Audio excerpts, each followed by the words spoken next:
শহরে থাকতে থাকতে আমরা গ্রামে চলে এসেছি। 1 ঘন্টা আগে আমাদের রেকর্ডিং চলছিল, আর রেকর্ডিং করছিলাম যার গল্পের কাজ চলছিল স্টুডিওতে, তিনি স্বয়ং আমার পাশে বসে রয়েছেন।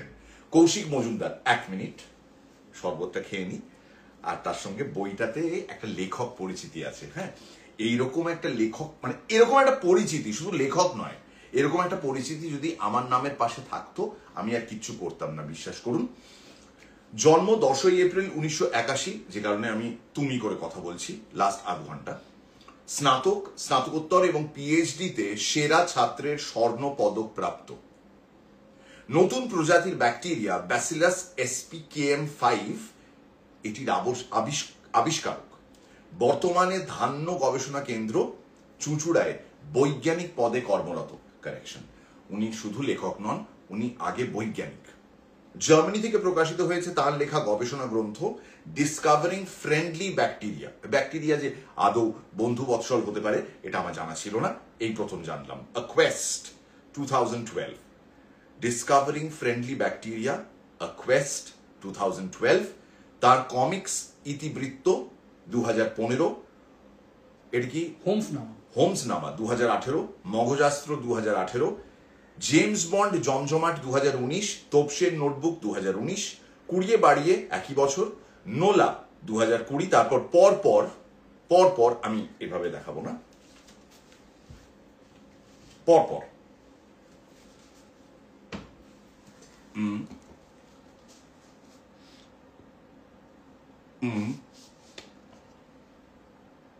আর উনি আমার জন্য 3টে কপি নিয়ে এসেছেন সঙ্গে। এই 3টে হচ্ছে বাংলাদেশের কপি, অ্যাকচুয়ালি বাংলাদেশের কপি। ওনার কাছে অথার্স কপি যেটা হয় না, যে লেখককে পাঠায়, অনেক প্রকাশনা সংস্থা পাঠাতে ভুলে যায়, কিন্তু ওনাকে পাঠানো হয়েছিল। সেই অথার্স কপি থেকে উনি আমার জন্য একটা সেট নিয়ে এসেছেন। এটা কিন্তু মানে এরকম প্রচ্ছদটাও বোধহয় এখানে পাওয়া যায় না, এখানে অন্য প্রচ্ছদ, এখানে অন্য প্রচ্ছদ এবং বুকফার্ম পাবলিকেশন, বুকফার্ম। সো এখানে যখন আপনি খুঁজবেন বইটা বা বইগুলো, বই 3টে, তখন আপনাকে বুক ফার্মের কাছে যেতে হবে। সো এগুলো আমার গিফট, এগুলো পেয়েছি শ্রীযুক্ত কৌশিক মজুমদারের কাছ থেকে। পরবর্তী কথা উনি বলবেন, যিনি 8 ঘন্টা কি 35 মিনিটের একটা লাইভের জন্য 2.5 ঘন্টা গাড়ির সিট গরম করে এখানে এসে পৌঁছেছেন। উনি অশোকনগর থেকে এসেছেন আমার গল্ফ গার্ডেন্সের স্টুডিওতে। তো কৌশিক মজুমদার, ওয়েলকাম টু গপ্প মিড লাইভ। এবং যেহেতু আজকে এই স্পেশাল লাইভে ওনাকে সামিল করা হয়েছে, ওনাকে আগেই জানিয়ে রাখি যে যেই মুহূর্তে আজকে সকালে আমরা ক্রিয়েটিভটা ছাড়লাম যে কৌশিক মজুমদার আজ লাইভে থাকবেন, তারপর থেকে মেসন সিরিজ নিয়ে প্রচুর লেখালেখি শুরু হয়ে যায়। তো আমি লোকজনকে প্রথমে জানালাম যে ভাই আজকে যা আড্ডা হবে সেটা কিন্তু ফেসবুক বা ইউটিউবে হবে না, ইনস্টাগ্রামে হবে। ইনস্টাগ্রামে আমার খুব কম লাইভ আসা হয়, so this is a rare occasion. আমি মনে হয় লকডাউনের সময় একবার আমি লাইভ এসেছিলাম, এবং this is probably the second time that we are live on Instagram. Kaushik Majumdar scientist, লেখক, কোন সত্তাটা তোমার আসল সত্তা কৌশিক? না, আমার এই ডাক্তার জেকিল মিস্টার হাইডের মতো। ডক্টর জেকিল মিস্টার হাইড, হ্যাঁ, ওই দিনের বেলা যেরকম ওই, কিংবা ওই ব্যাটম্যানের মতো, দিনের বেলা ব্রুস ওয়েন, রাত্রের বেলা ব্যাটম্যান। এবার আমি যতক্ষণ অফিসে থাকি ততক্ষণ আমি লেখালেখির কাজ করি না কিছু, আবার যতক্ষণ বাড়িতে থাকি আমি চেষ্টা করি অফিসটাকে বন্ধ রাখতে আর কি। আচ্ছা, সেই জন্য মানে দুটো প্যারালাল সত্তা চলছে। এবার কোনটা আসল সত্তা বলা মুশকিল, তবে মানে দুটোতেই দুরকম মজা আর কি। কিন্তু লেখালেখিতে যে মজাটা, সেই মজাটা তো অন্যরকম মজা, মানে সেই মজাটা মানে ভাবা যায় না, এটা ক্রিয়েটিভ মজা। কাজের ক্ষেত্রে যেটা হয় যে এক সময় পরে সেটা রুটিন ওয়াইজ হয়ে যায় অনেকটাই। এবার সেই ক্ষেত্রে না, আমি বলছি আমরা তো সবাই রোল প্লে করি, অফিস যাই, কাজে যাই, কেউ হয়তো শখে কবিতা লেখেন, শখে গপ্প লেখেন। ও বাই দ্য ওয়ে, 6 থেকে 7,000 শব্দের মধ্যে যদি কোনো গপ্প আপনার লেখা থাকে তাহলে কিন্তু একদম দেরি করবেন না, GMT অরিজিনালস এর জন্য ওটা পাঠিয়ে দেবেন আমাদের এই ইমেল অ্যাড্রেসে explore@studiomirvana.com। That's EXPLORE@studiomirvana.com।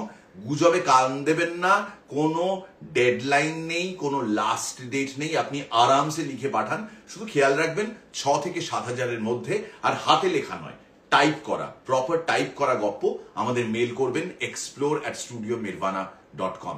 So coming back to Kaushik Majumdar, এই যে লিখছো, গবেষণাও করছো, আমরা একটা কাজ করতে করতেই হাঁপিয়ে উঠি। তুমি কি করে এরকম দুটো কাজ, বলে তো শুধু দুটো কাজ নয়, এর সঙ্গে আনুষঙ্গিক আরো অনেক কিছু যুক্ত রয়েছে, তুমি কি করে এটা ম্যানেজ করো? না, ম্যানেজ করি বলতে এটা আমাকে অনেকেই জিজ্ঞাসা করে। এটা হচ্ছে অনেক দিন আগে আমি যখন ক্লাস 4-5-এ পড়তাম, তখন মিঠুন চক্রবর্তী রেগুলার প্রত্যেক শনিবার আনন্দবাজারে একটা লেখা লিখতেন সিনেমায় নামতে হলে বলে। তা ওখানটা একটা কথা একবার হেডিং ছিল যে সুইচ অন সুইচ অফটাকে বুঝতে হবে, এটা হেডিং ছিল। Switch on switch off. এইবারে এইটা আমার খুব ভালো লেগেছিল যে তুমি যে কাজটা ছেড়ে দিচ্ছ পুরোপুরি ছেড়ে দাও, মানে তার হ্যাংওভার নিয়ে যাও যেও না। আর যে কাজটা বাড়িতে করছো, মানে অন্য যে কাজটায় ঢুকলে তখন সেই কাজটা শুরু করো। এটা আমি আমার ব্যক্তিগত জীবন থেকে এক্সাম্পল দিতে পারি। আমি যতদিন ব্যাচেলার ছিলাম ব্যাচেলার মতো কাজ করেছি। যেই বিয়ে হয়ে গেল আমি কিন্তু আর ব্যাচেলার রইলাম না। আমি দেখলাম না, এভাবে দু নৌকায় পা দিয়ে চলা যাবে না, ব্যাচেলারের মতন থাকা যাবে না। ওইরকমই ব্যাপার, রাইট। তো বিয়ে যেই করলাম, আমি ব্যাচেলার হয়ে যেসব কাজ করতাম সেগুলো সব বন্ধ করে দিলাম, রাতারাতি বন্ধ করে দিলাম। এটা কিন্তু সুইচ অন সুইচ অফ এরই আরেকটা নিদর্শন।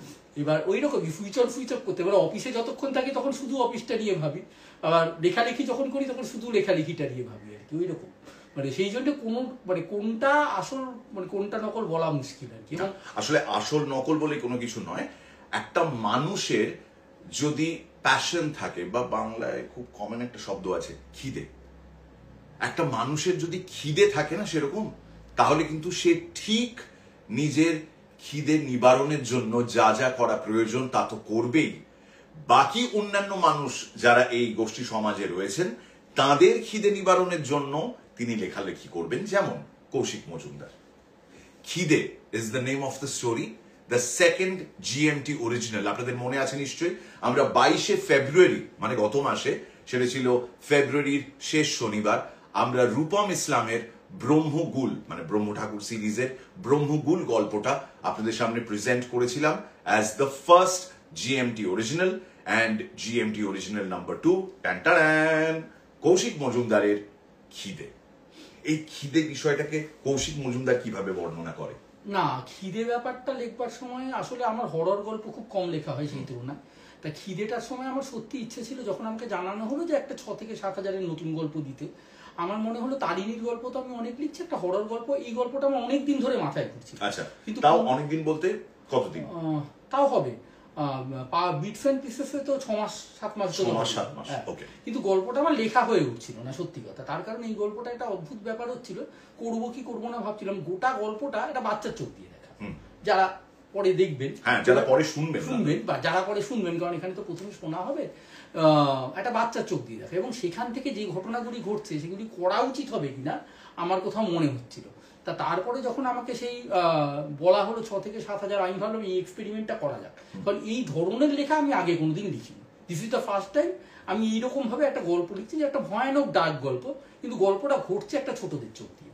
যে কারণে আমরা রাত্রির বেলা লঞ্চ করছি, কারণ দিনের বেলা সূর্যের আলো থাকে, তখন অত ডার্ক লাগবে না আপনার। সেই কারণে আগামী শনিবার ঠিক রাত 9টায় the second GMT original Koushik মজুমদারের লেখা খিদে। এই গল্পটি ডিরেক্ট করেছেন দীপ, এবং বাকি আর যারা যারা রয়েছে এই গল্পে তাদের ব্যাপারে আমরা এখন কিছুই রিভিল করব না, কারণ তাহলে সারা সপ্তাহ ধরে এত যে প্ল্যান করে রেখেছি, রিল ছাড়বো, আপনাদের দেখাবো, খিদে সম্পর্কে আরো কিছু জানাবো, আপনাদের খিদেটাও বাড়তে থাকুক, সেটা খুব প্রয়োজন। এবং এমন একটা শব্দ এই গল্পের নাম খিদে, যেটার সঙ্গে আপনি আমি প্র্যাকটিক্যালি আমরা সবাই খুব অ্যাসোসিয়েট করতে পারি। এই যেমন সন্ধ্যে 6টা বেজে গেছে, এখন ডালাউসি পাড়ায় নিশ্চয়ই সবাই বেরিয়ে খুব খিদে পাচ্ছে তাদের, তারা একটু মুড়ি চপ চানাচুর এগুলো সব খাচ্ছেন। মানুষের খিদে জিনিসটা কিন্তু সব সময় তার সঙ্গেই থাকে। এবার খিদেটাকে আপনি ফিজিওলজিক্যালি ব্যাখ্যা করতে চান নাকি মেটাফরিক্যালি ব্যাখ্যা করতে চান, সেটা ডিপেন্ড করছে আপনার উপর। মিস করবেন না কৌশিক মজুমদারের খিদে, দ্য সেকেন্ড GMT অরিজিনাল গপ্প। আগে কোথাও প্রকাশিত হয়নি, সেটা এবার আপনি শুনতে চলেছেন প্রথমবার এক্সক্লুসিভলি অন গপ্প মিলের টেক। তো কৌশিক মজুমদারকে যদি আমি জিজ্ঞেস করি, এমন 5টা জিনিস, মানে অ্যাবস্ট্রাক্টও হতে পারে, যার প্রতি অদম্য খিদে কৌশিকের। 1 নম্বর হচ্ছে বই। 1 নম্বর বই পড়া একদম হাতের কাছে পেলে আর রাখছি না। এমনকি আমি একটু আগে ওখানে দাঁড়িয়ে, মানে যে কোনো জায়গায় বই স্ট্যাক হতে দেখলেই আমি ওখানটায় চলে যাই, মানে বই দেখি আমাকে যা খুশি তাই করা। বইয়ের প্রতি একটা অদম্য খিদে, অনুরাগ। 2 নম্বর যদি বলা যায় তাহলে ঘটনা হচ্ছে গান শোনা। 3 নম্বর হচ্ছে সিনেমা দেখা। এই তিনটে আমার জীবনের মানে একদম বই পড়া, গান শোনা, সিনেমা দেখা, একে অপরের পরিপূরক বলতেই হয় আজকের দিনে, তো তাই একদম। আর তারপরে যদি আমাকে একদম ফিজিক্যাল খিদের কথা বলা যায় যে আপনি কি খেতে ভালোবাসেন, তাইলে তো আমার ওই এটা মানে বিভিন্ন সময় আমি দিই আর কি, যে সেটা হচ্ছে ওই ভাত, তার মধ্যে গরম ঘি, ঝিরিঝিরি আলু ভাজা, মুগের ডাল আর একটা অমলেট। ওকে, একদম স্পেসিফিক্যালি উনি বলে দিলেন কার প্রতি, কিসের প্রতি তার খিদে। আর 5 নম্বর 5 নম্বর খিদে বোধহয় যেটা নাকি মানে কেউ জানে না, আমি খুব মানে ভিতরে মানে বাইরে আমি শান্ত কিন্তু ভিতরে কোথাও অ্যাগ্রেসিভ, তাই কোথাও একটা গিয়ে মনে হয় যে আমাকে পারতে হবে ওই জায়গাটা। যেহেতু আমি জীবনে খুব বেশি সেকেন্ড হইনি, তাই 1 নম্বর হওয়ার একটা ভয়ানক খিদে আছে। এক্সেলেন্ট। এটা প্র্যাকটিক্যালি আমাদের সবার ক্ষেত্রেই হয়, এবং কৌশিক মজুমদার প্র্যাকটিক্যালি 1 মিনিটের মধ্যেই বুঝিয়ে ফেললেন তার খিদের পরিমাপ কতটা এবং কোন কোন জায়গায় ওই খিদেটা নিয়োজিত। সো আমরা বোধহয় সবাই 2 নম্বর কোনোদিনও থাকতে চাই না, সবাই 1 নম্বরে পৌঁছতে চাই, সবার এই টার্গেট, এই গোল থাকে, এবং এই খিদের জন্যই কিন্তু মানুষ জীবনে উত্তরোত্তর শ্রীবৃদ্ধি যদি বলি সেটা তার ঘটতে থাকে। সো এরকম খিদে একদম ছোটবেলা থেকে না, আসলে ওই যে বললাম ফার্স্ট হতাম যেহেতু, কোনোদিন সেকেন্ড হইনি ছোটবেলা থেকে, একদম ছোটবেলা থেকে পিএইচডি অব্দি আমি কোনোদিন সেকেন্ড হইনি।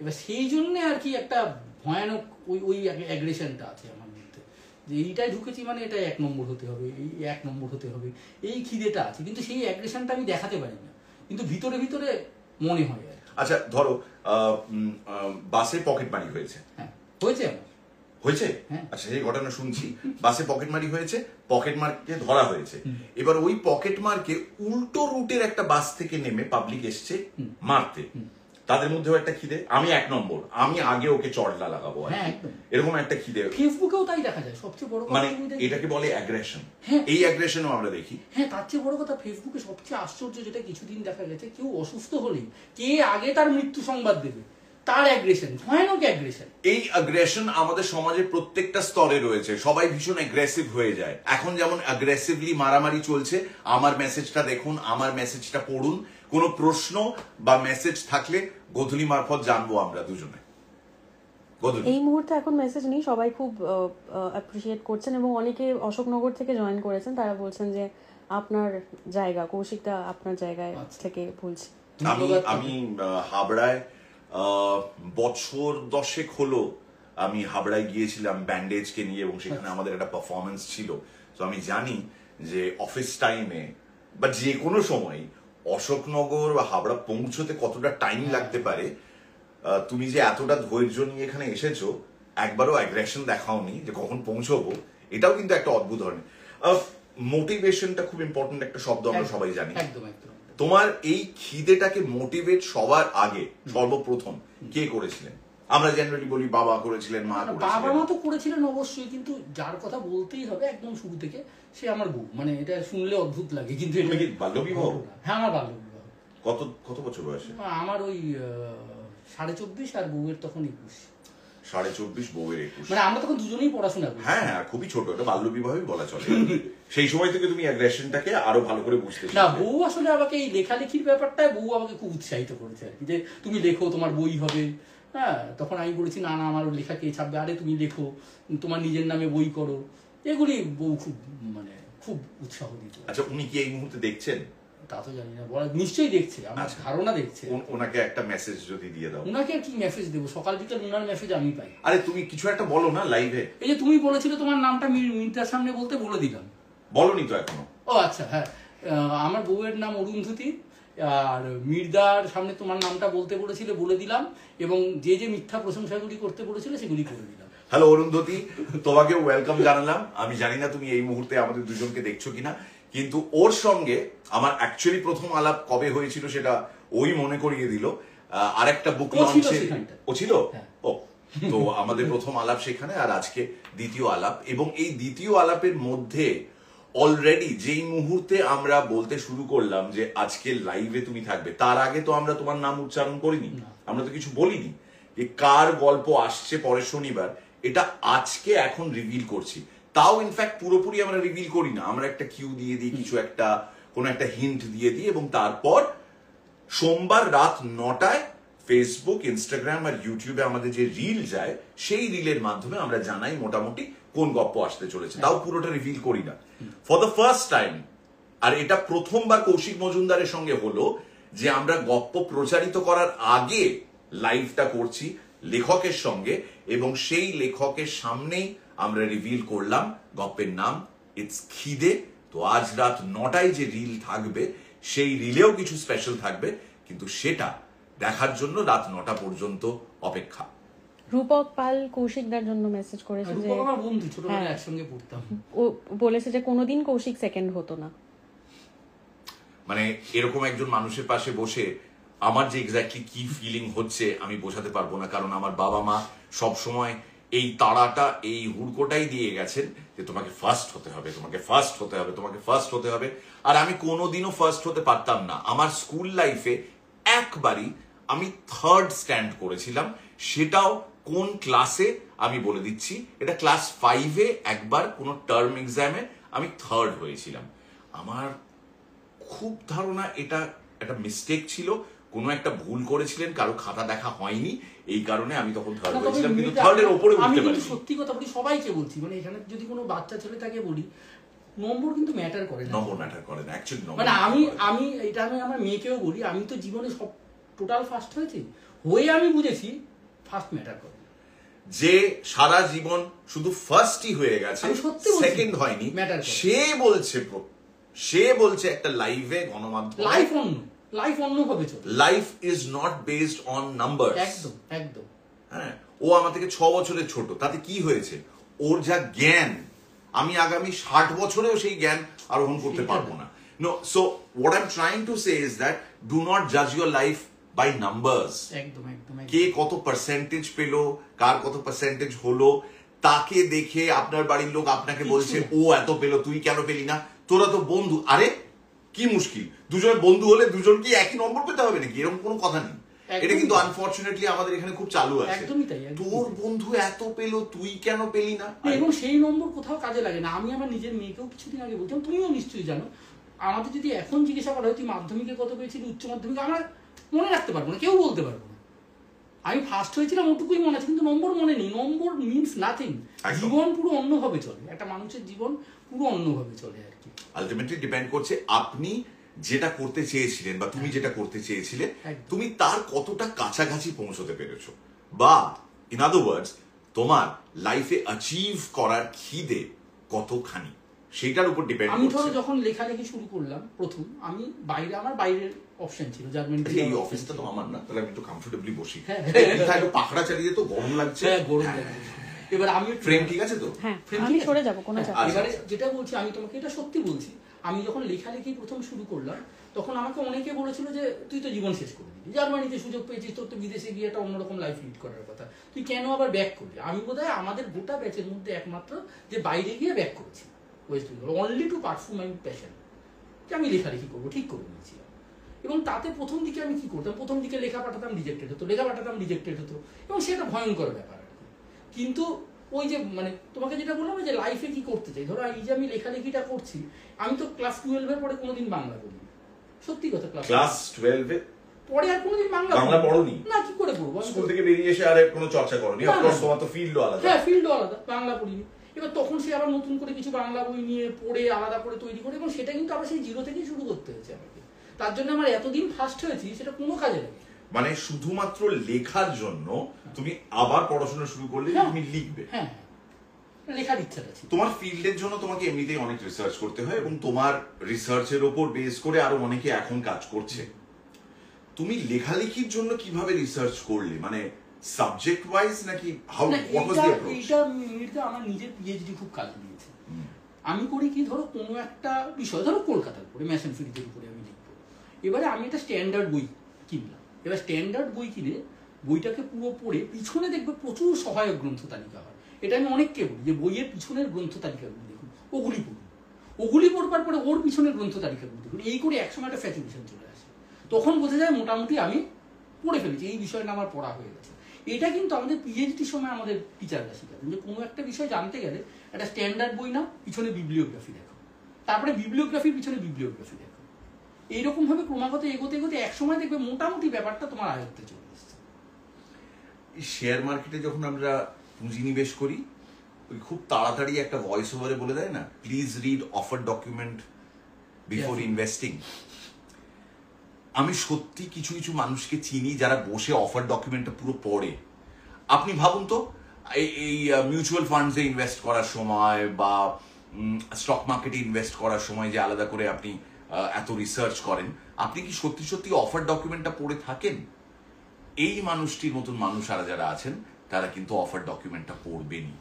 তারা পড়েন শিওর হওয়ার জন্য যে আমি যেটা পড়লাম সেইটার সূত্র কোথায়, এগুলো কোথা থেকে এলো, এই রিসার্চটা যিনি লিখেছেন তিনি কোথা থেকে করেছেন। এইটা একটা নতুন পার্সপেক্টিভ। অত ধৈর্য নিয়ে এটা করার মতন মানুষ খুব কমই পাবো আমরা বিশ্ব সংসারে, কিন্তু we are very fortunate and lucky to know Kaushik Majumdar belongs to that rare club. কোনো প্রশ্ন আছে কৌশিক মজুমদারের জন্য? প্রশ্ন আছে, ডিটেকটিভ তারিণীচরণ কি আসছে আর মেসন সিরিজ কি আসছে? আমি কৌশিক মজুমদারের পাশে বসে আছি, ঠিক অবশ্যই আমার টিম আর আমি চালাই, কিন্তু এই প্রশ্নের সঠিক উত্তর দিতে পারবেন একমাত্র কৌশিক মজুমদার। না অবশ্যই, মানে আসছে তো বটেই, মানে আমি তো মানে বলবো মানে বলাটা কিনা জানি না। আমার কাছে বইটাও আছে, একটু দাও, তারিণীচরণটা দাও। অফিসিয়ালি এই যে বইটি দেখছেন আপনারা, অফিসিয়ালি এই বইয়ে যা যা আছে তাই সবই আপনারা আপাতত ঠেকে পাবেন। মির্দা একটু ধরো বইটা ভালো করে দেখিয়ে দাও। ডিটেকটিভ তারিণীচরণ, বুক ফার্ম প্রকাশনা, এন্ড এর মধ্যে যা যা রয়েছে তাই আপনারা, আমি বইয়ের ভেতরটা একবার দেখাতে চাই। এই সূচিপত্রটাও দেখিয়ে দাও একটু। এই সূচিপত্রে যা আছে তা পাবেন, প্লাস আমাদের আর আলাদা করে স্লেট লঞ্চ করতে হবে না যদি এমন লেখকরা আমাদের ঠেকে আসেন আড্ডা মারতে, যারা সব প্ল্যান ফাঁস করে দেন। মানে উনি এতটাই অ্যাগ্রেসিভ যে উনি সোনার ডিম, এই যে আপনাদের যেমন একটা গল্প শুনতে শুনতে মনে হয় এই গল্পটা কবে আসবে, ওই গল্পটা কবে আসবে, আপনারা ধৈর্য ধরে ওই গল্পটা যেটা প্রচারিত হচ্ছে সেটা শুনছেন না, কিন্তু ওর ওপরে জিজ্ঞেস করে যাচ্ছেন ওটা কবে আসবে, ওটা কবে আসবে, ওটা কবে আসবে। উনি একদম আপনাদেরই মতন, উনি বলেও দিলেন যে ডিটেকটিভ তারিণীচরণ খুব শিগগিরই আসছেন গপ্প মিলের থেকে।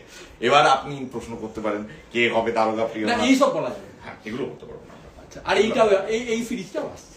So the grand announcement is mason series আসছে, সূর্য তামসী, নিবার সপ্তক এবং অগ্নি নিরয়। হয়ে গেল, শেষ। আমরা চা খেতে পারি। এটা একটা খুব ইন্টারেস্টিং, আমি এটা একটু চাইছিলাম দেখাতে। সিংহ দমন, এটা সুরেশ বিশ্বাসের উপরে একমাত্র উপন্যাস আর কি বাংলায় লেখা। এটা গত বছর, মানে সেই সুরেশ বিশ্বাস, যার রেফারেন্স আমরা সত্যজিৎ রায়ের ছিন্নমস্তার অভিশাপ, একদম তার উপরে লেখা। ওখানে বোধহয় কর্নেল না কিছু একটা কর্নেল দিয়েছিল, কিন্তু আসলে উনি লেফটেন্যান্ট ছিলেন। আচ্ছা। এবং উনি, আমরা অনেকেই জানি না যে উনি ব্রাজিলের নাথেরয়ের যে যুদ্ধ, সেই যুদ্ধ একা হাতে জিতিয়েছিলেন, এবং জিতানোর জন্য তার নামে বিরাট বড় ব্রাজিলে এককালে একটা সৌধ তৈরি হয়। পরবর্তীকালে সেই সৌধ পরের সরকার এসে ভেঙে দেয়, যেরকমটি হয় পরের সরকার এসে ভেঙে দেয়, এবং শেষের দিকে উনার স্ত্রী পুত্র কন্যারা খুব কষ্টে ব্রাজিলেই মারা যান আর কি তারা। কিন্তু তিনি আর ফিরে আসেন, কিন্তু অদ্ভুত জীবন, মানে সার্কাস, সেখান থেকে পশুশালার ছিলেন, মানে পশুদের ট্রেনিং দিতেন তিনি। সেই পশুদের ট্রেনিং দেওয়া থেকে তিনি চলে গেলেন ব্রাজিলে, মেক্সিকোতে ছিলেন, মেক্সিকোতে গিয়ে সেখান থেকে চলে গেছিলেন পুরো সেক্টরটা ঘুরেছেন। ঘুরে ব্রাজিলে তিনি সেনাবাহিনীতে যোগ দিয়ে লেফটেন্যান্ট অব্দি উঠেছিলেন। এবং যখন নাথেরয় যুদ্ধ প্র্যাকটিক্যালি, তখন তো ব্রাজিলে এখনো অনেক জায়গাতেই চলে, অন্তঃকলহ চলছিল আর কি।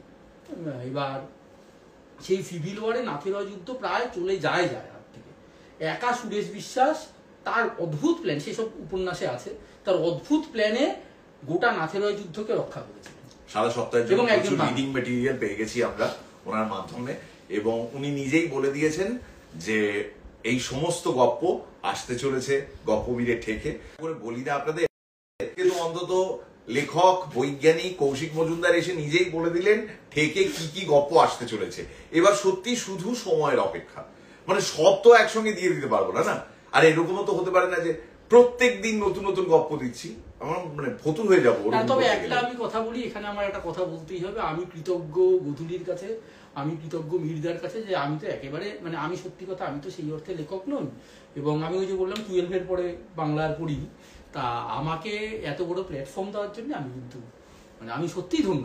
এবং মিহিরদা তো প্র্যাকটিক্যালি কি আমাদের ছোটবেলায় হিরো ছিল।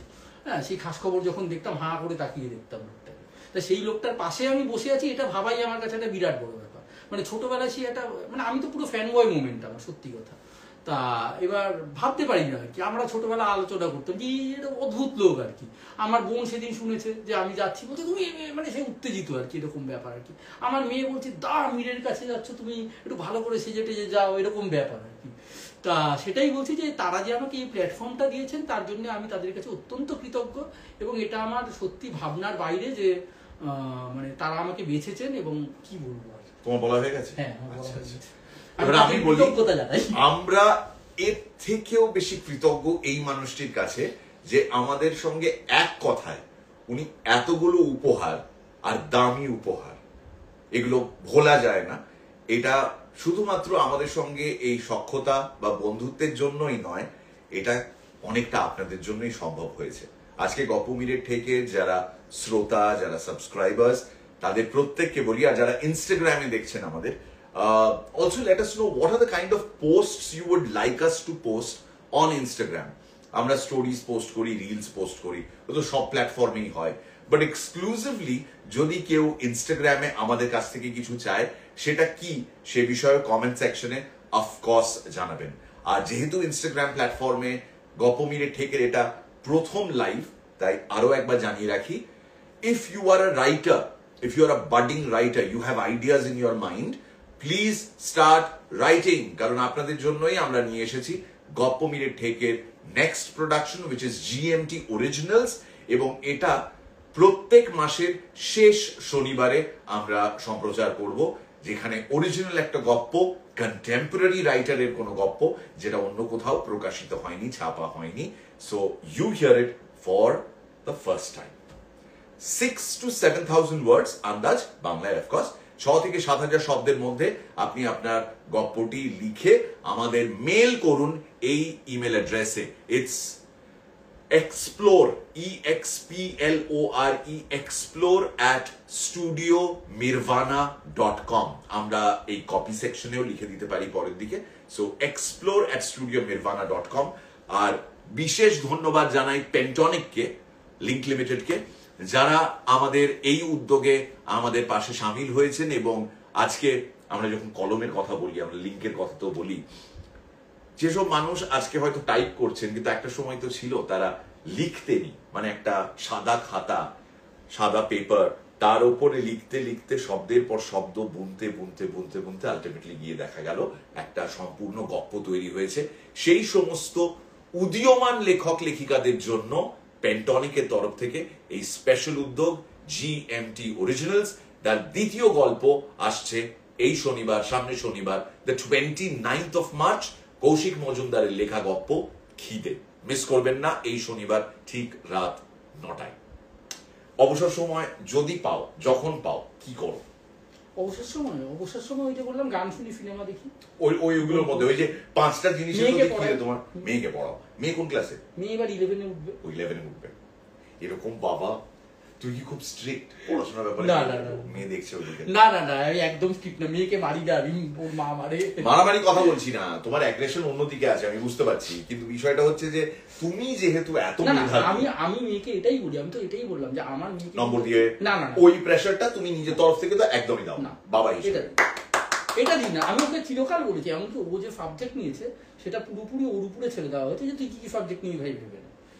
আমার উপরে যখন প্রথম ছাড়া হয়েছিল, আমি তো হোম সায়েন্স নিতে চেয়েছিলাম। হ্যাঁ, মানে এরকমই ব্যাপার। তুমি যেমন সায়েন্স, পিওর সায়েন্স, আমার তো হোম সায়েন্স।